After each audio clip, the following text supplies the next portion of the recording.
तो आज का जो चैप्टर है हमारा वो है बॉडी फ्लूइड्स के बारे में। इसमें मेनली हम लोग सर्कुलेटरी सिस्टम के बारे में पढ़ेंगे। पर एग्जैक्टली अगर बात की जाए सर्कुलेटरी सिस्टम पढ़ना क्यों है, क्या इंपॉर्टेंस है इसकी, तो इम्पॉर्टेंस ये है कि एक चीज़ सोच के देखो, कोई भी चीज़ बॉडी में अगर बन रही है, एक जगह से उसको ट्रांसपोर्ट करके दूसरी जगह पहुंचाना है, तो हमारे बॉडी में ना तो कोई सॉलिड चीज़ मूव करके उसको लेकर जा सकती है, ना गैस लेकर जा सकती है, तो लेके कौन जाएगा, फ्लूइड लेकर। ठीक है, तो जैसे कोरियर वाला किसी सामान को उठा करके एक जगह से दूसरी जगह लेकर जाता है, वैसे ही हमारे बॉडी में सर्कुलेटरी सिस्टम काम करता है। ठीक है, तो इसके मेनली जो पार्ट हैं उनका फंक्शन क्या है, जैसे कोई हार्मोन बना तो उस हार्मोन को प्रोडक्शन के साइड से ले जाकर कहीं डिलीवर करना है। ठीक है, अगर किसी सेल को न्यूट्रिएंट चाहिए तो उसको न्यूट्रिएंट प्रोवाइड कराएगा, किसी को अगर आयंस चाहिए, किसी को ग्लूकोज चाहिए, प्रोटीन चाहिए, अमीनो एसिड चाहिए, या फिर बॉडी से अगर एक्सक्रीटरी प्रोडक्ट को बाहर करना है, तो ये सब काम कौन करेगा, हमारा सर्कुलेटरी सिस्टम। तो इसके बिना बॉडी के लाइफ प्रोसेस को इमेजिन करना थोड़ा सा डिफिकल्ट हो जाता है। क्लियर है बात, इसलिए हमारे जितने भी ह्यूमन फिजियोलॉजी के चैप्टर्स हैं उनमें से एक बहुत इंपॉर्टेंट चैप्टर होता है। क्लियर है, तो इसीलिए देखो पहली लाइन में लिखा भी एसेंशियल रिक्वायरमेंट है एनिमल्स की कि ट्रांसपोर्ट किया जाए। ठीक है, अब मेनली ट्रांसपोर्टेशन के लिए कौन कौन हो सकता है, या तो एक फ्लूइड होगा, ब्लड होगा, या एक लिम्फ होगा, और एक हीमोलिम्फ होता है जो इंसेक्ट में मिलता है, जो इन दोनों का मिक्सचर होता है। ठीक है, एग्जैक्टली कैसा होता है, जो इंसेक्ट होते हैं उनमें उनकी बॉडी में जो फ्लूइड होता है वो भरा होता है, और उसके बॉडी कैविटी में सारे ऑर्गन्स भी हैं और उसी में फ्लूइड भी भरा हुआ है। तो क्या होता है, एक्सचेंज डायरेक्टली हो जाता है। पर हमारे बॉडी में ऐसा नहीं है। हमारी बॉडी में जो ब्लड होता है वो क्लोज कैविटीज में नहीं बहता, बल्कि वो एक क्लोज वेसल में बहता है, जिनको हम आर्टरीज या वेन्स बोलते हैं। क्लियर है इतनी बात। और लिम्फ जो है वो मिडिल मैन का काम करता है हमारी बॉडी में, क्योंकि ब्लड जो है वो वेसल से बाहर तो आ नहीं सकता, और सेल भी अपने सेल को छोड़ करके बाहर नहीं आ सकती किसी को रिसीव करने के लिए। तो इनके बीच में जो लिम्फ होता है वो एक मिडिल मैन जैसा काम करता है। अगर किसी को कुछ लेना है तो वो लिम्फ को दे देता है, और लिम्फ ब्लड में पहुंच जाएगा, और ब्लड भी लिम्फ को दे देगा, और लिम्फ से सेल रिसीव करती है या टिश्यू रिसीव कर लेती है। क्लियर है बात। नेक्स्ट स्लाइड में देखते हैं कि बॉडी फ्लूइड जो अगर बात की जाए, इसमें मेनली कौन कौन सी चीजें सर्कुलेट होती है, कौन सी चीजों का ट्रांसपोर्टेशन होता है। ट्रांसपोर्टेशन होता है न्यूट्रिएंट्स का। न्यूट्रिएंट्स में जैसे कि हमारे पास क्या आ गया भाई, ग्लूकोज हो गए, हमारे पास अमीनो एसिड्स हो गए, ठीक है, फैटी एसिड्स हो गए, या फिर आयंस ले लो। आयंस में बहुत सारे होते हैं, जैसे कि कैल्शियम हो गया, सोडियम, पोटेशियम, ये सभी चीजें ट्रांसपोर्ट होंगी। ठीक है, अगर गैसेस की बात करूं, गैसेस भी हमारे बॉडी में बहुत सारे मूव कर रहे हैं, जैसे रेस्पिरेटरी गैसेस जिनको हम मेटाबॉलिक गैसेस बोलते हैं, जैसे कि कार्बन डाइऑक्साइड हो गया, या फिर ऑक्सीजन हो गया, या फिर एक गैसियस हार्मोन है नाइट्रस ऑक्साइड, ये भी हो गया। इसका मूवमेंट भी कौन करेगा, हमारा सर्कुलेटरी सिस्टम। फिर मेटाबॉलिक वेस्ट की अगर बात करूं, मेटाबॉलिक वेस्ट में हमारे पास मेनली क्या होता है, हमारी बॉडी में बनता है अमोनिया। अभी अमोनिया बहुत हार्मफुल होता है, इसको बाहर निकालना जरूरी है। तो इसको कन्वर्ट किया जाता है किस में भाई, यूरिया के फॉर्म में। ठीक है, और इस यूरिया को फिल्टर किया जाता है किडनी से, और वो यूरिन के फॉर्म में बाहर निकलता है। क्लियर है बात। फिर बात करेंगे हम हार्मोन्स के बारे में। जैसा कि सबको पता है कि एंडोक्राइन जो ग्लैंड होते हैं, एंडोक्राइन ग्लैंड के पास अपनी खुद की कोई डक्ट तो होती नहीं है। अब जब अगर खुद की कोई डक्ट नहीं होगी, तो अपने सिक्रीशन को या हार्मोन को कहाँ सिक्रीट करेंगे भाई। अगर डक्ट होती तो डायरेक्टली हमारे टारगेट ऑर्गन को हम भेज देते, बट इसके पास डक्ट नहीं है, तो ये क्या करेगा, अपने सिक्रीशन को किसने भेजेगा भाई, ब्लड ने भेजता है। ठीक है, ब्लड से वो जहाँ पे उसका टारगेट ऑर्गन है वहां जाकर के रिसीव हो जाएगा या डिलीवर हो जाएगा, और जहाँ पे उसको चाहिए, जिस ऑर्गन को हार्मोन चाहिए उसको रिसीव कर लेगा। इतनी बात क्लियर है। ठीक है, लास्ट आता है एंटीबॉडी। लास्ट नहीं है, बहुत सी चीजें, पर यहाँ पे इतनी चीजें बता रहे हैं मैक्स टू मैक्स। फिर आता है एंटीबॉडीज। एंटीबॉडीज भी हमारे बॉडी के लिए जरूरी हैं। क्यों जरूरी है भाई, क्योंकि एक चीज सोच के देखो, बॉडी में कोई भी चीज फॉरेन पार्टिकल आता है हमारी बॉडी में, जिसको हम एंटीजन बोल सकते हैं, तो अगर वो हमारी बॉडी के लिए हार्मफुल है या नहीं है हमको नहीं पता है, पर हमारी बॉडी फर्स्ट रिएक्ट कैसे करती है, कोई बाहर से आया तो उसको भगाने की कोशिश तो करेगी नहीं, सीधा सीधा डिस्ट्रॉय करेगी। तो डिस्ट्रॉय करने के लिए हमको चाहिए एंटीबॉडीज। एंटीबॉडीज इम्यूनिटी इंप्रूव करने में या इम्यूनिटी में हेल्प करते हैं, ताकि उस एंटीजन को खत्म करवा सके। तो एंटीबॉडीज को भी उस जगह तक पहुंचना तो पड़ेगा भाई। तो उस जगह तक पहुंचने में उनको क्या कौन हेल्प कर रहा है, बॉडी फ्लूइड। बॉडी फ्लूइड में कौन, हमारा मेनली ब्लड या लिम्फ की बात करूंगा मैं। ठीक है, नेक्स्ट स्लाइड देखते हैं। हमारे पास सर्कुलेटरी सिस्टम के टाइप। भाई अब सर्कुलेटरी सिस्टम के टाइप बोलने का क्या मतलब है, सर्कुलेटरी सिस्टम बोलने का मतलब जो टाइप है, कि अगर हर किसी का टाइप जो होता है उसका बेसिस होता है कुछ ना कुछ।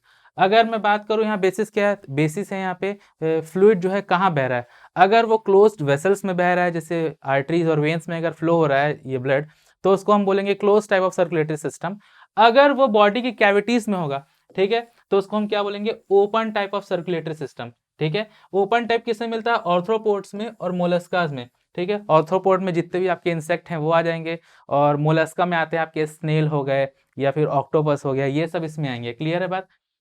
जो क्लोज टाइप है वो मिलता है किसमें, एनिलीड्स में। एनिलीड का एकदम कॉमन एग्जांपल सभी लोग देखें, अर्थ फॉर्म जो होता है। ठीक है, और कॉर्डेट्स जिसमें हम आते हैं, फिश आती है, बर्ड्स आते हैं, रेप्टाइल्स आते हैं, एम्फीबियंस आते हैं। ठीक है, इसको हम लोग बोलेंगे क्लोज सर्कुलेटरी सिस्टम। क्यों, क्योंकि इसमें जो ब्लड है वो बहता है वेन्स में या फिर बोलूं आर्टरीज में, इन दोनों में। ठीक है, तो इस टाइप का ये वाला जो सिस्टम है क्लोज सर्कुलेटरी सिस्टम, ये ज़्यादा एडवांटेज है इसका। क्यों ऐसा भाई, क्योंकि ब्लड जो है क्लोज वेसल में बह रहा है और ऑक्सीजनेटेड ब्लड और डीऑक्सीजनेटेड ब्लड मिक्स नहीं हो रहे। इस केस में देखो दोनों के दोनों ब्लड जो है ऑक्सीजनेटेड भी और डीऑक्सीजनेटेड भी, दोनों के दोनों ब्लड आपस में मिक्स हो जाते होंगे। पर इसमें ऐसा है क्या, इसमें आर्टरीज में पूरा का पूरा क्या बहेगा, ऑक्सीजनेटेड ब्लड, और वेन्स में बहेगा डीऑक्सीजनेटेड ब्लड। तो ये एक टाइप का एडवांटेज है हमारे पास।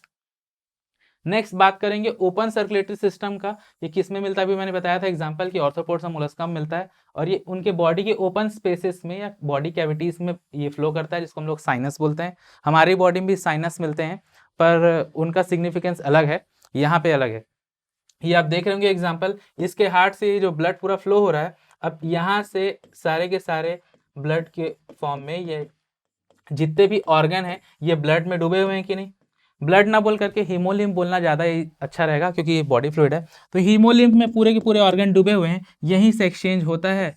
अगर ऑक्सीजन हमको इसको चाहिए तो ऑक्सीजन एक्सचेंज करेगा, अगर इसको कोई न्यूट्रिएंट चाहिए तो न्यूट्रिएंट को एक्सचेंज कर लेगा। कैसे करता है भाई, मान लो ये कोई इसका ऑर्गन है, ठीक है, और यहाँ पर ये पूरा का पूरा हीमोलिम्फ भरा हुआ है। ठीक है, अगर इसको कोई चीज़ यहाँ से बाहर निकालनी होगी तो यहाँ बाहर निकाल देगा, और किसी चीज़ को रिसीव करना होगा तो रिसीव कर लेगा, सिंपल मेथड के थ्रू, किसके, डिफ्यूजन के थ्रू। ठीक है, हाई कंसंट्रेशन और लो कंसंट्रेशन का कॉन्सेप्ट काम करता है। अगर कोई चीज़ लो कंसंट्रेशन के अगेंस्ट, अगर कंसंट्रेशन ग्रेडियंट के अगेंस्ट जा रही है तो एनर्जी का एक्सपेंडिचर करके एक्टिव ट्रांसपोर्टेशन कर लेगा। क्लियर है बात। नेक्स्ट एक क्वेश्चन था इसके ऊपर, देख सकते हैं कि ओपन सर्कुलेटरी सिस्टम मिलता है किसमें मिलता है भाई। अब खुद सोचो, अभी देखे थे हम लोग आर्थ्रोपोड और मोलस्क में। ऑर्थ्रोपोड ये हुआ, एनिलीड में नहीं मिलता, कॉर्डेट्स में नहीं मिलता, मोलस्का में मिलता है। ठीक है, तो हमारे पास आंसर क्या आएगा भाई, पी होगा क्या, ये तो सही था। ठीक है, और बी होगा क्या, पी और क्यू, ये भी नहीं होगा भाई, क्योंकि पी तो था पर क्यू नहीं है। तो हमारे पास आंसर क्या हो रहा है, पी एंड एस, मतलब कि ऑर्थ्रोपोडा और मोलस्का। क्लियर है बात। ठीक है, नेक्स्ट स्लाइड देखते हैं हम लोग क्लोज सर्कुलेटरी सिस्टम के बारे में। अभी देखे थे क्लोज सर्कुलेटरी सिस्टम में क्या हो रहा था भाई, एनिलिडा और कॉर्डेट से मिलता है, जिसमें जो ब्लड होता है क्लोज्ड वेसल्स में बहता है, मतलब कि वेन्स और आर्टरीज में, और कैपिलरीज, वेन्यूल्स और छोटे छोटे फाइन ब्रांचेस होते हैं उसके। पर हमारा मेन पर्पस, मेन कंसर्न क्या है हमारे पास, क्लोज वेसल्स, जिसमें मेनली जो बड़े वेसल्स होते हैं उनको हम आर्टरी और वेन्स बोलते हैं। ठीक है, तो इसमें नेटवर्क बनता है ब्लड वेसल्स का। नेटवर्क बनाने का पर्पस क्यों है, ताकि अच्छे से एक्सचेंज हो सके ब्लड का। ठीक है, इस ठीक है, इसका एग्जांपल हमारे पास क्या था, एनिलीड्स और कॉर्डेट्स। इसके बारे में आगे डिटेल स्टडी करेंगे, क्योंकि ह्यूमन में भी यही मिलता है, तो इसके लिए ये पढ़ना ज़्यादा इजी हो जाएगा। ठीक है, फिर एक क्वेश्चन आया हुआ है कि, क्वेश्चन बहुत सारे आए हुए हैं पर एक एग्जाम्पल के लिए यहाँ पर, कि कौन से ऑर्गेनिज्म में हमको क्लोज सर्कुलेटरी सिस्टम मिलेगा। कॉकरोच ऑर्थ्रोपोडा का मेंबर है, मॉस्क्यूटो भी ऑर्थ्रोपोडा का मेंबर है, हाउस फ्लाई भी ऑर्थ्रोपोडा का मेंबर है। ये तीनों की तीनों इंसेक्ट हैं। टेडपोल जो होता है, टेडपोल क्या है भाई, एक एम्फीबियन है, फ्रॉग का छोटा फॉर्म है। तो इसमें क्या मिलेगा भाई, ये कॉर्डेट है, कॉर्डेट में मिलेगा हमको क्लोज सर्कुलेटरी सिस्टम। ठीक है, क्लियर है बात। तो ये क्वेश्चन ज़्यादा टफ नहीं आते थे, इजी इजी क्वेश्चन आते हैं, पर गलत करते हैं लोग फिर भी। ठीक है, फिर नेक्स्ट देखते हैं हार्ट के टाइप्स, कि हार्ट कितने टाइप के हैं। चेंबर के बेसिस पे, जैसे उधर सर्कुलेटरी सिस्टम को हम डिवाइड किए थे, ये बॉडी फ्लूइड किस में बह रहा है, वैसे ही यहाँ पे हम हार्ट के टाइप को डिसाइड करेंगे किसके बेसिस पे, नंबर ऑफ चेंबर के बेसिस पे। ठीक है, नंबर ऑफ चेंबर के बेसिस पे, अगर 2 चेंबर वाला हार्ट है तो किस में मिल रहा है भाई, फिश में 2 चेंबर वाला हार्ट मिलता है, जिसमें एक एट्रिया और एक वेंट्रिकल मिलता है। ठीक है, एट्रियम वर्ड यूज करते हैं सिंगुलर, और एक वेंट्रिकल मिल रहा है। ठीक है, तो भाई अगर सिंगल चेंबर हार्ट है, मतलब कि इसमें तो ब्लड की मिक्सिंग होती होगी, ऑक्सीजनेटेड ब्लड और डीऑक्सीजनेटेड ब्लड दोनों मिल जाता होगा। हाँ, ऐसा ही होता है। तो फिर इसमें भाई एक्सचेंज कैसे होगा, कैसे बॉडी को क्या बोलते हैं, ऑक्सीजनेटेड ब्लड मिलता होगा। तो उसके लिए देखो, जो फिश होती है उनके पास होते हैं गिल्स। ठीक है, ये मान लो हमारे पास हार्ट है, ठीक है, हार्ट में आएगा हमारे पास डीऑक्सीजनेटेड ब्लड, ठीक है, और ये हमारे ऑक्सीजनेटेड ब्लड के साथ ही मिक्स हो जाएगा। तो ये क्या करता है, जैसे हमारी बॉडी में लंग्स में ट्रांसपोर्ट होता है ना डीऑक्सीजनेटेड ब्लड, ताकि वो ऑक्सीजनेटेड हो जाए, मतलब उसमें ऑक्सीजन आ जाए, तो वैसे ही किसके पास भेजेगा भाई, गिल्स के पास भेजेगा। ठीक है, गिल्स के पास भेजने से गिल्स क्या करती है भाई, रेस्पिरेशन में हेल्प करती है। रेस्पिरेशन का पहला फॉर्म क्या है, एक्सचेंज ऑफ गैसेस, ठीक है, ब्रीदिंग। तो ये क्या करेगा, यहाँ से CO2 को बाहर कर देगा और यहाँ से ऑक्सीजन को अंदर ले लेगा। ठीक है, अब ऑक्सीजन आ गया ब्लड में, तो उसको हम लोग ऑक्सीजनेटेड ब्लड बोलेंगे कि नहीं बोलेंगे, बोलेंगे भाई। तो अब यहाँ से जो ब्लड आएगा वो कैसा होगा, ऑक्सीजनेटेड ब्लड। ठीक है, तो ऑक्सीजनेटेड ब्लड जो है वो पूरे के पूरे बॉडी में सर्कुलेट करेगा और ऐसे ही एक्सचेंज चलता रहेगा। यहाँ से आ जाएगा कहाँ, बॉडी में। ठीक है, फिर बॉडी उसको यूज करेगी अलग अलग एक्टिविटीज में। ऑक्सीजन का मेन पर्पस क्या है भाई, किसी भी चीज को बर्न करने के लिए हमको चाहिए ऑक्सीजन, क्योंकि फ्लेमेबल गैस है।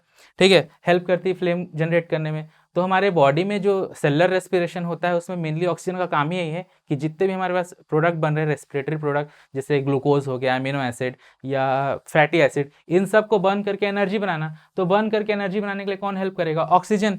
एनर्जी बनी, और कोई भी चीज जब बर्न होती है, ऑर्गेनिक प्रोडक्ट या कार्बन कंपाउंड, तो क्या रिलीज होता है, कार्बन डाइऑक्साइड। जैसे ही कार्बन डाइऑक्साइड रिलीज होगा तो ये ब्लड किस में कन्वर्ट हो जाएगा भाई, डीऑक्सीजनेटेड ब्लड में, और ये साइकिल चलता रहेगा। इस टाइप के सर्कुलेशन को हम बोलते हैं सिंगल सर्कुलेशन। आगे डायग्राम में देख सकते हैं, ये हमको एट्रियम और वेंट्रिकल दिख रहा है। यहाँ पे क्या आ रहा है हमारे पास, डीऑक्सीजनेटेड ब्लड। ठीक है, कहाँ से आ रहा है भाई, ये आ रहा है हमारे बॉडी से, सिस्टेमिक सर्कुलेशन के थ्रू। यहाँ बॉडी से आ रहा है हमारे पास क्या है, डीऑक्सीजनेटेड ब्लड। ठीक है, अब डीऑक्सीजनेटेड ब्लड को लेके जाएंगे कहाँ हम भाई, कैपिलरीज में। कैपिलरीज में जाने के बाद यहाँ पे एक्सचेंज होगा। एक्सचेंज कैसे होगा भाई, यहाँ से CO2 क्या होगा, बाहर होगा, और ऑक्सीजन क्या होगा, अंदर होगा। जैसे ही ऑक्सीजन अंदर आएगा तो ये किस में कन्वर्ट हो जाएगा भाई, ऑक्सीजनेटेड ब्लड में। ठीक है, जैसे ऑक्सीजनेटेड ब्लड में कन्वर्ट हुआ, अब इसको बॉडी में वापस से फ्लो करा देंगे। बॉडी इसका यूज करेगी और उसमें से क्या रिलीज होगा भाई, कार्बन डाइऑक्साइड। सेल्स में जब कोई भी रिएक्शन होगी, मेटाबॉलिक रिएक्शन, कोई भी चीज अगर बर्न करके एनर्जी बनाएंगे तो कार्बन डाइऑक्साइड रिलीज होगा, उससे ब्लड क्या हो जाएगा, फिर से डीऑक्सीजनेटेड ब्लड में कन्वर्ट होगा। और ये सिस्टम पूरा कंटिन्यूसली चलता रहेगा साइकिल के फॉर्म में, इसलिए इसको हम बोलते हैं सिंगल सर्कुलेशन। क्लियर है बात। तो नेक्स्ट देखते हैं हम लोग हार्ट के टाइप में, नेक्स्ट कि और कौन कौन से टाइप है। एम्फीबियंस और रेप्टाइल्स में मिलते हैं हमको क्या, 3 चेम्बर्ड हार्ट। एक्सेप्ट क्रोकोडाइल, बोलने का मतलब क्या भाई, क्रोकोडाइल और जो हमारे पास एलिगेटर्स होते हैं, इनमें थोड़ा हार्ट का चेम्बर एडवांस है। एक्चुअल में क्या था, ये हमारे पास हार्ट एक अपर चेम्बर, ये लोअर चेम्बर, ठीक है, ये डबल चेम्बर हार्ट था। इसके बाद थोड़ा एडवांस होकर के क्या बना, ये अपर चेम्बर 2 पार्ट में डिवाइड हो गया, और थर्ड वाला जो चेम्बर था वो डिवाइड नहीं हुआ था। ठीक है, धीरे धीरे डिवाइड होते होते आगे 4 चेम्बर में कन्वर्ट होगा। क्लियर है बात। तो क्रोकोडाइल, बर्ड और मैमल्स, इनमें मिलते हैं हमको 4 चेम्बर हार्ट, मतलब कि ये आगे जाके क्या इस टाइप का डिवाइड हो जाएगा। जो एट्रियम है वो 2 और वेंट्रिकल है ये भी 2 हो जाएंगे, तो टोटल हमारे पास क्या हो जाएगा, 4 चेम्बर हार्ट आ जाएंगे। ठीक है, ये डायग्राम बना हुआ है, देख सकते हैं। फिश में क्या मिल रहा है हमको, सिंगल सर्कुलेशन मिल रहा है, कैसा मिल रहा है, और इसमें डबल चेम्बर हार्ट। ये हमारे पास ट्रिपल चेम्बर हार्ट। ठीक है, ये भी ट्रिपल चेम्बर हार्ट। ये हमारे पास 4 चेम्बर हार्ट है ह्यूमन और मैमल्स में, बर्ड्स में। क्लियर है बात। जहाँ पे एग्जांपल दिया है, फ्रॉग किस में आते हैं, एम्फीबियंस में। रेप्टाइल्स में जितने भी स्नेक हो गए, आपका टॉर्टोइस हो गया, छिपकली हो गई, ये सभी किसके एग्जाम्पल है आपके, हमारे एग्जाम्पल है रेप्टाइल्स के। एक्सेप्ट क्रोकोडाइल, क्यों, क्योंकि ये इसमें आएगा। ठीक है, यहाँ पे क्रोकोडाइल्स भी लिख सकते हो। क्लियर है बात। मैमल्स में हमको मिल रहे हैं कैसे, 4 चेम्बर हार्ट। ठीक है, इतनी बात। चलो नेक्स्ट स्लाइड देखते हैं। डबल सर्कुलेशन एक टर्म आता है, जैसे सिंगल सर्कुलेशन था वैसे ही एक होता है डबल सर्कुलेशन। क्या मतलब है डबल सर्कुलेशन का, डबल सर्कुलेशन का मतलब है, देखो ये हार्ट दिख रहा है, ठीक है, यहाँ पे बना देता हूँ मैं। ये मान लो हार्ट के हमारे पास 4 चेम्बर हैं। ठीक, ये 4 चेम्बर है, 2 एट्रियम है, 2 वेंट्रिकल है। ठीक है, यहाँ पे हो गया हमारे पास क्या, लंग्स हो गया भाई। ठीक है, और यहाँ पे क्या हो गया हमारे पास, बॉडी। ठीक है, तो अब क्या होगा, बॉडी से डीऑक्सीनेटेड ब्लड यहाँ पे, सॉरी सॉरी, ओके,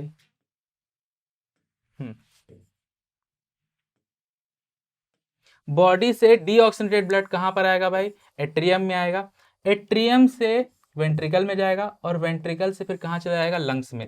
ठीक है, लंग्स में रेस्पिरेशन के थ्रू आएगा ऑक्सीजन और बाहर क्या जाएगा हमारे पास? Carbon dioxide. ठीक है, फिर यहाँ से ब्लड आएगा कहाँ पे? इस एट्रियम में। ये कौन सा ब्लड है? ऑक्सीजनेटेड ब्लड है। क्लियर है बात? ऑक्सीजनेटेड ब्लड जो है यहाँ से जाएगा वेंट्रिकल में, वेंट्रिकल से आ जाएगा बॉडी में। तो देख रहे होंगे कि हार्ट में जो ब्लड है वो 2 बार आ रहा है। ठीक है, इसलिए इसको हम लोग बोलते हैं क्या? Double circulation. ये डायग्राम में देख सकते हैं, ये हार्ट हुआ। ठीक है, यहाँ पे हमको ये ब्लू कलर का जो ब्लड दिख रहा है ना, ये ब्लू, ब्लू बोलने का मतलब है डीऑक्सीजनेटेड ब्लड। ठीक है, यहाँ से कहाँ जाएगा? लंग्स में जाएगा। लंग्स में जाने के बाद रेस्पिरेशन के थ्रू या एक्सचेंज ऑफ गैसेस के थ्रू, ब्रीदिंग के थ्रू क्या होता है? ऑक्सीजनेटेड ब्लड में कन्वर्ट होता है। क्यों? क्योंकि ब्लड से कार्बन डाइऑक्साइड बाहर चला गया और ऑक्सीजन अंदर आ गया।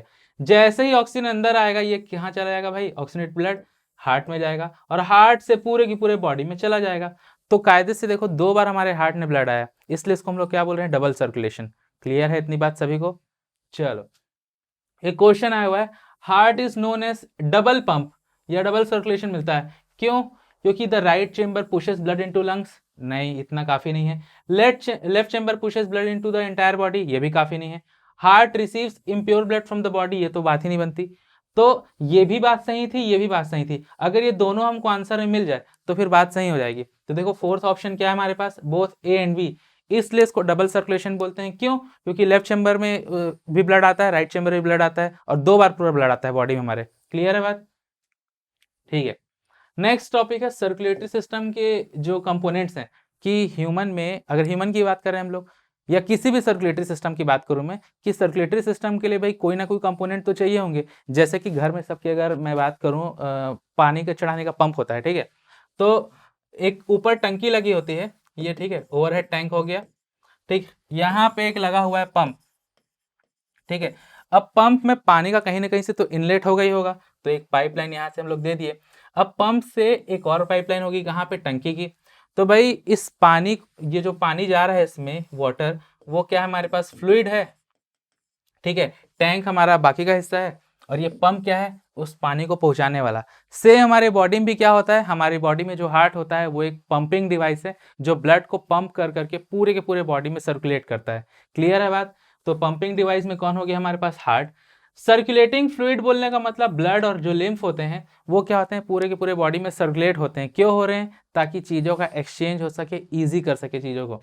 ठीक है, ब्लड वेसल्स, अब भाई जो ब्लड हैं या लिम्फ है वो किसी न किसी चीज में तो फ्लो होते होंगे। लिम्फ जनरली हमारे टिश्यूज के बीच में होते हैं, इंटरस्टिशियल फ्लूइड में। मेनली जो हमारे पास ब्लड है वो किस में बहेंगे? आर्टरीज में, आर्टेरियोल्स में, कैपिलरीज में और वेन्स में। ये अलग अलग उसके ब्रांचेस हैं। ठीक है, तो इसके बारे में लोग बात कर रहे थे। क्लियर है? तो ये एक देखो लोकेशन ऑफ हार्ट दिया हुआ है। ये बहुत लोगों का डाउट रहता है कि हार्ट का लोकेशन क्या होता है, बहुत बचपन से क्योंकि सुनते आ रहे हैं कि हार्ट लेफ्ट साइड में है। फिर एक्चुअल में हार्ट होता है थोड़ा सा सेंटर में, सेंट्रली प्लेस्ड होता है और लेफ्ट साइड में टिल्टेड रहता है। क्लियर है बात? बाकी आगे इसका स्ट्रक्चर जब देखेंगे तो और डिस्कस करेंगे। ठीक है, नेक्स्ट बात करेंगे कि हार्ट जो है उसके बारे में, ह्यूमन हार्ट की बात करेंगे। ह्यूमन का जो हार्ट होता है वो होता है मायोजेनिक। न्यूरोजेनिक और मायोजेनिक 2 ऐसे टर्म है। न्यूरोजेनिक बोलने का मतलब अगर हार्ट की बीट्स को या हार्ट के मूवमेंट को, हार्ट के जो फंक्शनिंग है, वर्किंग है, अगर उसको नर्वस सिस्टम कंट्रोल कर रहा है, मतलब हमारा ब्रेन और नर्व्स कंट्रोल कर रहे हैं, तो उसको न्यूरोजेनिक हार्ट बोलेंगे। बट हमारे केस में क्या है, ये कंट्रोल हार्ट अपने आप को खुद ही करता है। मतलब उसके जो मसल्स होते हैं वो अपने आप को कंट्रोल करते हैं, इसकी रिदमिसिटी को, उसकी बीटिंग को। ठीक है, कितने मिनट, कितने बीट्स पर मिनट उसको बीट करना है, हार्ट रेट क्या होनी चाहिए, ये सब कौन डिसाइड करता है? हार्ट खुद ही डिसाइड करता है। उसमें जो टिश्यूज होते हैं कुछ मॉडिफाइड, वो डिसाइड करते हैं। इसलिए इस टाइप के हार्ट को हम क्या बोल रहे हैं? Myogenic heart. Myo means muscle और जेनिक मतलब साथ में जुड़ा हुआ है इसके लिए। ठीक है, तो नोडल टिश्यूज कुछ एक टर्म आया कि क्या होता है, जो मसल फाइबर्स हैं वो नोड्स के फॉर्म में अरेंज होकर के मॉडिफाइड हो गए हैं। जैसे आगे आएगा, दिखाता हूँ। हाँ, जो हार्ट के नोडल टिश्यूज हैं उसके कुछ स्पेसिफिक फीचर होने चाहिए। क्या भाई? अब नोडल टिश्यूज है मतलब इसको कंटिन्यूसली रिदम जनरेट करना है। अब रिदम जनरेट करना है मतलब कि उसको कंटिन्यूसली वर्क करना पड़ेगा।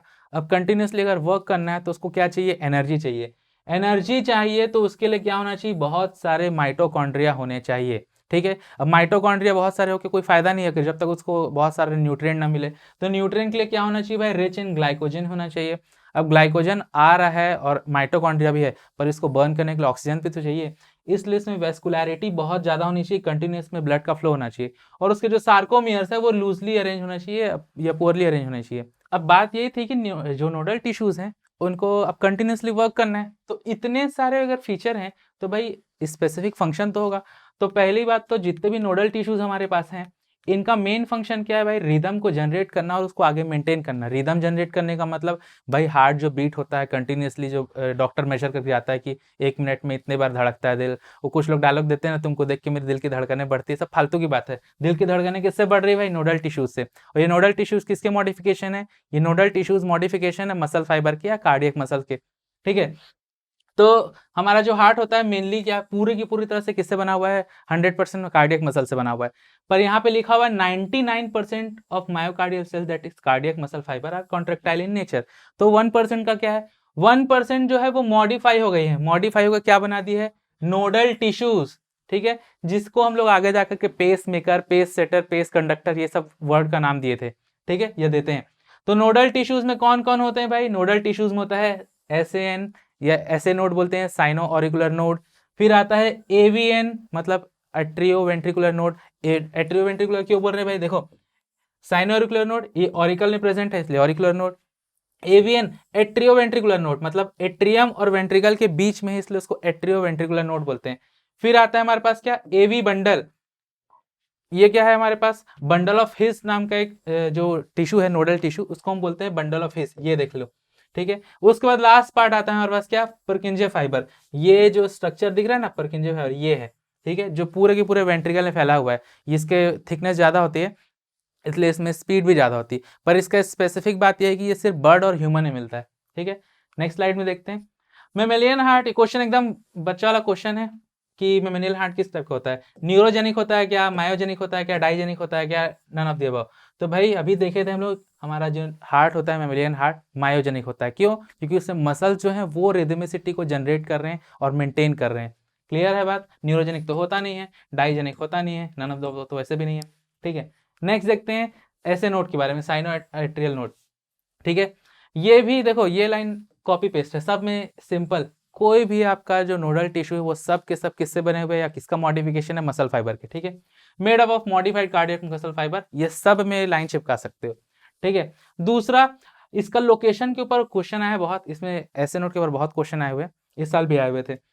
लोकेशन कहाँ है, राइट एट्रियम में होता है, कहाँ पे, जस्ट एंट्री, जहाँ पे एंट्री होती है सुपीरियर वेना कावा की, मतलब कि हार्ट के ऊपर से जो ब्लड आता है हमारे बॉडी में वो आता है सुपीरियर वेना कावा के थ्रू। तो जहाँ पे उसकी एंट्री ना वहीं पे मिलता है हमको, कहाँ पे, ये तुम्हारा ऐसे नोट, ठीक है। ये जो इम्पल्स जनरेट करेगा, मतलब इम्पल्स जनरेट करने का मतलब कि भाई हार्ट जिस रेट से बीट करता है, जो हम लोग बोलते हैं 70 से 80 मीटर 70 से 80 बीट्स पर मिनट, यही जनरेट करता है, ठीक है। इसलिए इसको हम बोलते हैं पेस मेकर ऑफ हार्ट। क्यों, क्योंकि ये इसी का इम्पल्स डिसाइड कर रहा है हार्ट की पेस को या हार्ट की रिदमिसिटी को या हार्ट के रेट को। क्लियर है बात। क्वेश्चन है इसमें कुछ कुछ, जैसे artificial pacemaker is usually implanted to correct the defect इन।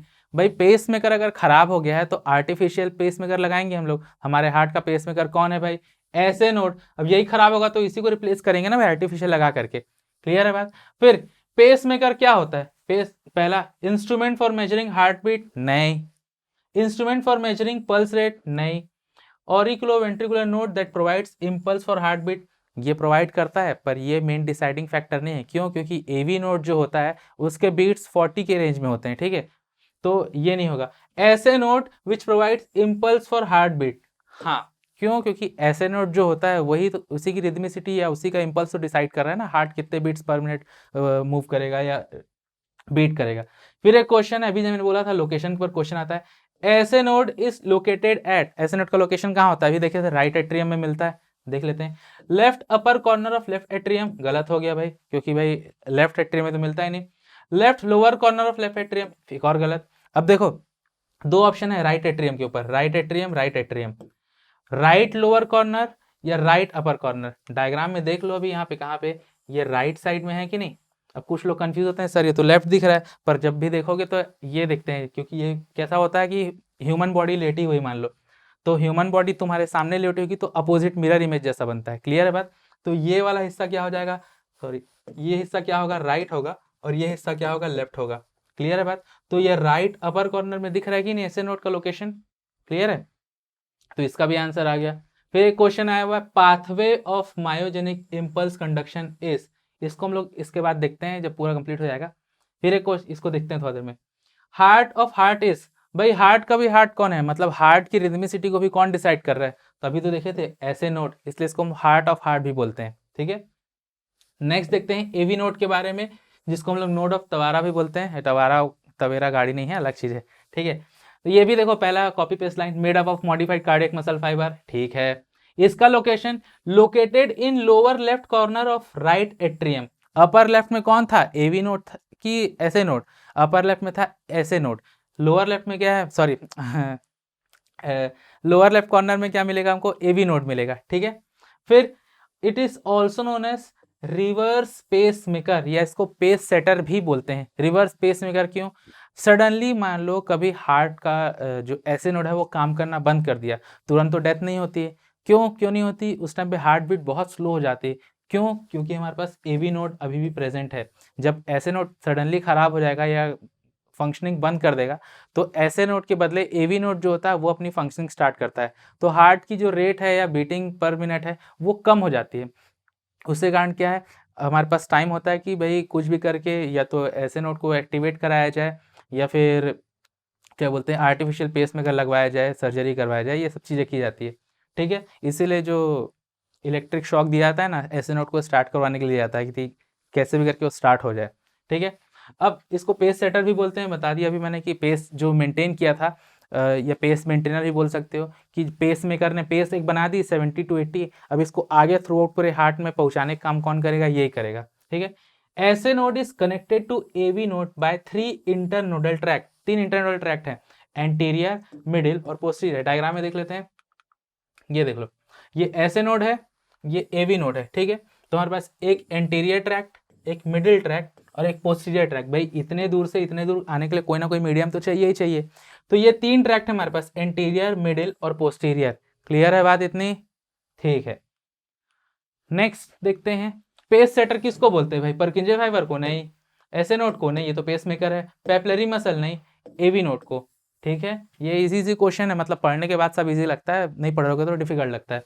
ठीक है, फिर आता है bundle of His, atrioventricular bundle, AVB बोल लो या बंडल ऑफ हिस बोल लो। फिर same point, consist of modified cardiac muscle fibre. ठीक है, ये कहाँ से राइज हो रहा है, एवी नोड से राइज होता है, और लेफ्ट और राइट दो ब्रांच में डिवाइड हो जाता है। ठीक है, इधर डायग्राम में देख सकते हैं, ये देख लो, यहाँ से इम्पल्स जनरेट हुआ, सॉरी ये वाले पोर्शन से इम्पल्स जनरेट हो रहा है, यहाँ से इसमें आया। ठीक है, फिर ये बंडल ऑफ हिस के थ्रू यहाँ लेफ्ट, सॉरी राइट, और ये लेफ्ट पार्ट में डिवाइड हो गया। क्लियर है बात? तो लेफ्ट और राइट में दोनों तरफ डिवाइड हो जाएगा। ठीक, it is capable of generating cardiac impulse of rate 30 to 40 पर मिनट। ठीक है, पेस मेकर जो था उसका था 70 to 80, इसका 30 to 40 है। क्लियर है बात? बहुत कम हो गया। फिर bundle of is a network of muscle fibre distributed through out heart walls. क्या पूरे के पूरे हार्ट वॉल में होता है क्या? नहीं। Muscle fibre found only in ventricle wall. हाँ, वेंट्रिकल की सिर्फ वॉल में, पर इतना ऑप्शन पढ़ के रुकना नहीं, आगे के ऑप्शन भी पढ़ना है। Nerve fibre distributed in ventricles. Nerve fibre था क्या भाई? नहीं था। क्या था? मसल फाइबर था ये। Nerve fibres found through out the heart. भाई जब नर्व फाइबर है नहीं तो फिर इसको आगे पढ़ने का मतलब ही नहीं। ठीक है, तो इसका आंसर क्या बनेगा भाई? Option B. ठीक है, फिर आता है हमारे पास क्या, लास्ट परकिंजे फाइबर। ये भी हमारे पास same point, cardiac muscle fibre की मॉडिफिकेशन है।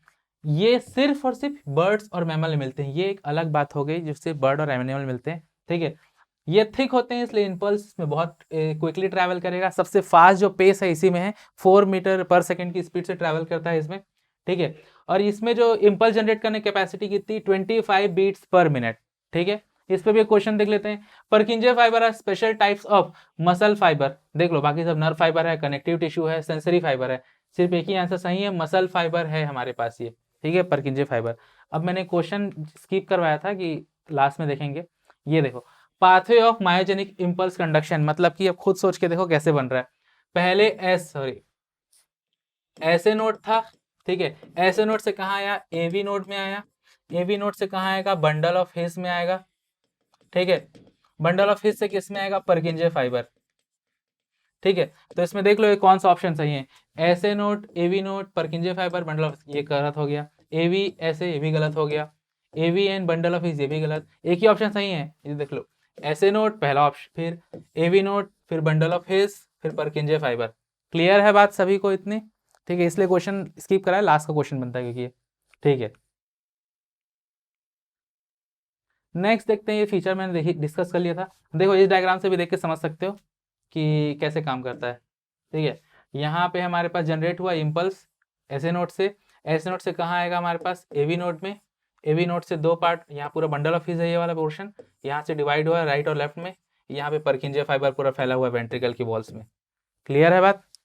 चलो, फिर अलग अलग नोडल टिश्यूज में जो स्पीड है, इम्पल्स जनरेट तो हो गई, पर इम्पल्स को मूव कराने के लिए भी तो स्पीड होनी चाहिए, तो अलग अलग नोड्स में अलग अलग होंगे। ठीक है, ऐसे नोड में स्पीड होती है 0.05 मीटर पर सेकेंड।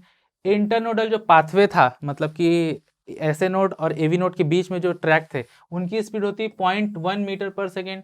एवी नोड की होती है 0.05 मीटर पर सेकेंड। ठीक है, बंडल ऑफ हिज का 0.1 मीटर पर सेकेंड, और सबसे फास्टेस्ट किसमें 4 मीटर पर सेकेंड बताया था, क्योंकि थिकेस्ट मसल है। ठीक है, चलो, फिर एक टर्म आता है हार्ट बीट और हार्ट रेट। हार्ट बीट क्या होता है भाई, वो 1 मिनट में दिल धड़क रहा है कितने बार, दैट इज हार्ट रेट। और हार्ट जो धक धक ऐसा सुनते हो ना, वो एक्चुअल में धक धक नहीं होता, वो लबडब होता है। ठीक है, तो हार्ट एक बार में कितने बीट्स या 1 मिनट में कितने बीट्स जनरेट कर रहा है, उसको हम बोलते हैं हार्ट रेट। क्लियर है बात? Spontaneous rhythmic contraction and relaxation, भाई हार्ट दब रहा है, फिर रिलैक्स हो रहा है, फिर दब रहा है, फिर रिलैक्स हो रहा है। ठीक है, तो इसको हम लोग क्या बोल रहे हैं भाई, कॉन्ट्रैक्शन एंड रिलैक्सेशन। तो ये अपने आप हो रहा है, हम तो जनरेट कर नहीं रहे हैं। ऐसा कभी कोशिश करते हो कि अपने मन से ऐसे रोक लिए? ऐसा नहीं होता है। ठीक है, हार्ट रेट कम हो सकती है या बढ़ सकती है, खुद से रोक नहीं सकते उस चीज़ को। ठीक है, तो ये क्यों हो रहा है भाई, ताकि ब्लड को रिसीव कर सके और पूरे बॉडी में फेंक सके। ठीक है, तो हार्ट रेट है क्या एग्जैक्टली, अगर 1 मिनट में कितने बार ये हार्ट बीट जनरेट होती है, उसको हम लोग क्या बोलेंगे, हार्ट रेट। ठीक है, एक क्वेश्चन है, द पल्स बीट या वही हार्ट बीट जो है, उसको मेजर किया जाता है, किस में मेजर करते हैं, आर्टरी में, कैपिलरीज में, वेसल वेन्स में, कि नन में? वेन्स में नहीं करते हैं। ठीक है, कैपिलर, क्योंकि वेन्स में ऐसे प्रेशर नहीं आता, मेनली मिलता है हमको आर्टरीज में। ठीक है, देखना बॉडी में डॉक्टर लोग कहीं पे भी छू के नहीं बता पाते, उनके लिए भी 7 लोकेशन है अलग अलग, एक यहाँ पे करते हैं, एक कैरोटिड आर्टरी, एक यहाँ फेशियल आर्टरी है, एक यहाँ गले पे कैरोटिड आर्टरी मिलेगी, फिर एक पोपिटली आर्टरी जो घुटने के पास मिलेगी पीछे। ये अलग अलग लोकेशन है जहाँ पे जो आर्टरी होती है उसके पीछे बोन होना चाहिए, मतलब कि भाई कोई चीज़ अगर दब रही है, बार बार से दब रही है, फिर फूल रही है, दब रही है, फिर फूल रही है, तो उसको फील करने के लिए पीछे कोई सपोर्ट होना चाहिए ना, ताकि उसके अगेंस्ट तुम प्रेस कर सको। क्लियर है बात? तो ऐसे पीछे बोन रहेगा, ये मान लो ये वेसल है और ये बोन है, मैं इसको दबाऊंगा तभी तो फील होगा ना, तो ऐसे फील करके या प्रेस करके पता लगाया जाता है। ठीक है, फिर heartbeat is induce by hormone, क्या हार्मोन डिसाइड करते हैं भाई हार्ट बीट को? नहीं, वॉलेंट्री प्रोसेस है, अपने आप हो रही है क्या, देखते हैं। Dependent upon stimulation by nerve complex, नहीं। ऑटो इंड्यूसिंग, ये बेटर आंसर है, सेकेंड ऑप्शन भी हो सकता था बट ये ज़्यादा बेटर है। क्यों ऑटो इंड्यूसिंग क्यों है? क्योंकि इसमें जो नोडल टिश्यूज हैं वो डिसाइड कर रहे हैं इसकी बीटिंग्स को, कि पर मिनट में कितने बीट्स जनरेट होने हैं। क्लियर है बात इतनी? ठीक है, चलो, अब फैक्टर्स, अलग अलग फैक्टर्स की, कौन कौन से फैक्टर है जो हार्ट बीट को चेंज करेंगे, देख लेते हैं। एजिंग, अब सब लोग जानते हैं एज का फैक्टर मैटर करता है। जैसे बचपन में जब छोटे बच्चे पैदा होते हैं, उनकी हार्ट बीट बहुत ज़्यादा होती है। ठीक है, 1 मिनट में उनका हार्ट रेट बहुत हाई होता है, लगभग 100 के आसपास पहुंच जाता है। जैसे जैसे एज बढ़ती है वैसे वैसे हार्ट रेट कम होता है। ऐसा क्यों हो रहा है भाई, सोच के देखो, जैसे जैसे एज बढ़ेगी या एजिंग होगी, तो वैसे वैसे बॉडी की मेटाबॉलिक एक्टिविटीज़ कम होने लग जाती है। तो बॉडी की अगर मेटाबॉलिक एक्टिविटीज़ कम हो रही, मतलब बॉडी को एनर्जी की रिक्वायरमेंट कम होगी। जब छोटे थे तब दौड़ते भागते रहते थे, ज़्यादा एनर्जी चाहिए होती थी, और ग्रो कर रहे थे तो भी ज़्यादा एनर्जी चाहिए, तो हार्ट को ज़्यादा पंप करना पड़ता था, ज़्यादा काम करना पड़ता था, इसलिए 1 मिनट में वो ज़्यादा बार पंप करता है। ठीक है, पर जैसे जैसे एज बढ़ेगी हार्ट रेट अपने आप कम होने लग जाती है। ठीक है, तो जैसे यंग जो छोटे बच्चे हैं, यंग एज वाले, मतलब 10 साल के नीचे, उनकी हार्ट बीट तेज होती है। हमारे जो मिड 25 या 25-26 ये सब एज वाले की थोड़ी एवरेज जाएगी, जैसे से एज बढ़ेगी वो कम होने लग जाता है।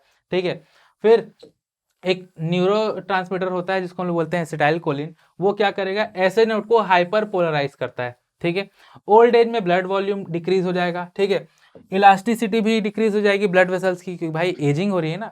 ठीक है, और जो हार्ट है वो उसका फंक्शनिंग भी थोड़ा चेंज हो जाएगा, ठीक है। इसलिए ताकि बॉडी में ब्लड को पहुंचा सके हर जगह पे। क्लियर है, ये फर्क मैटर करता है एजिंग में, ठीक है। फिर सुपरफिशियल पेन की बात करो, सुपरफिशियल पेन बोलने का मतलब मान लो ऊपर कोई छोटा मोटा कट लग गया, कहीं जाके टक्कर लग गई, तो ऊपर ऊपर जो दर्द हो रहा है दैट इज सुपरफिशियल पेन। उस सुपरफिशियल पेन से हार्ट रेट इंक्रीज होती है। पर अगर कोई डीप पेन है, मतलब बॉडी के इंटरनल पोर्शन में अगर कहीं पे दर्द हो रहा है, तो उससे क्या होगा, हार्ट रेट डिक्रीज होगी, ठीक है। एक्साइटमेंट है, कोई रीजन से बहुत ज़्यादा एक्साइटेड रहते हो, एक जो डर लगता है वो भी एक टाइप का एक्साइटमेंट ही है कि रिजल्ट आने वाला है यार अभी थोड़ी देर में, 5 मिनट में, तब देखना अपनी हार्ट बीट खुद सुनाई लगती है। कोई घर में कोई कांच वाच का ग्लास का सेट तोड़ दिए, मम्मी मारेगी अब, तो उस टाइम पे भी अलग टाइप का डर वाला एक्साइटमेंट रहता है, यार मम्मी मारेगी, क्या करूँ करके। फिर कुछ बड़ा कांड कर दिए, फोन वोन को गिरा दिए, पूरा टूट गया, तो उस टाइम पे भी एक्साइटमेंट बना रहेगा। तो इन सब केसेस में हार्ट बीट इंक्रीज हो जाती है, ठीक है। सडनली कोई शॉक लग गया, शॉक मतलब इलेक्ट्रिसिटी वाला शॉक नहीं, नॉर्मल कि अरे ये क्या हुआ, बढ़िया रिजल्ट ले वेट कर रहे थे कि अरे क्या होगा, 12th का रिजल्ट आया, जितना एक्सपेक्टेड था कि अरे 90% ले आएंगे, पता चल रहा है एक सब्जेक्ट में इंसान फेल हो गया।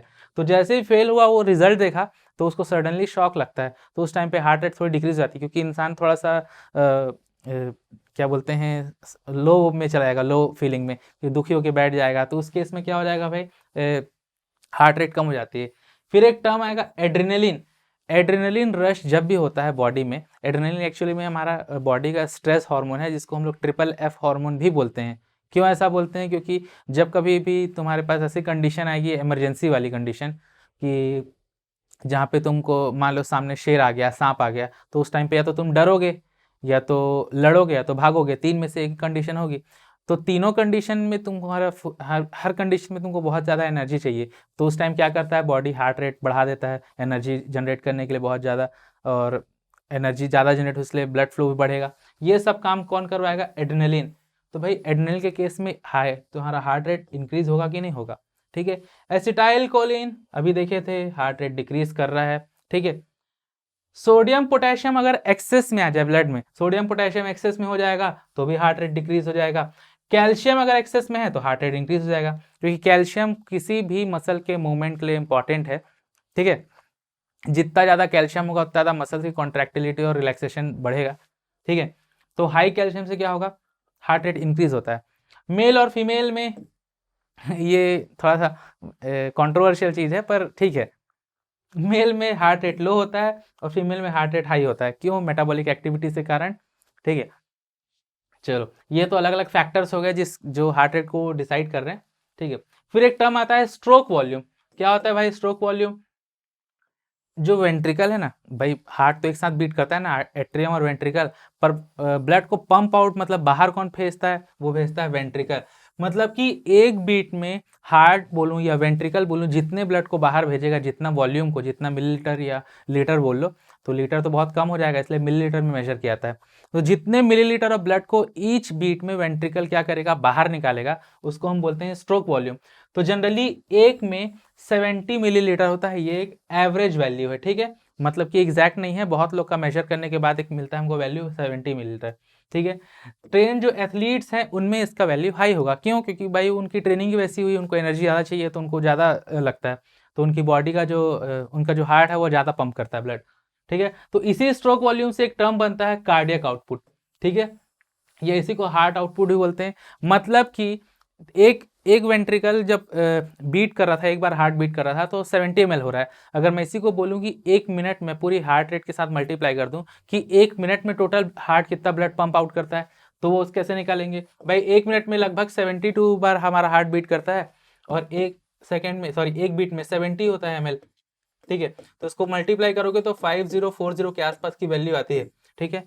मतलब कि 5 लीटर ब्लड 1 मिनट में हमारा हार्ट पंप कर देता है, ठीक है, अप्रॉक्स 5 लीटर।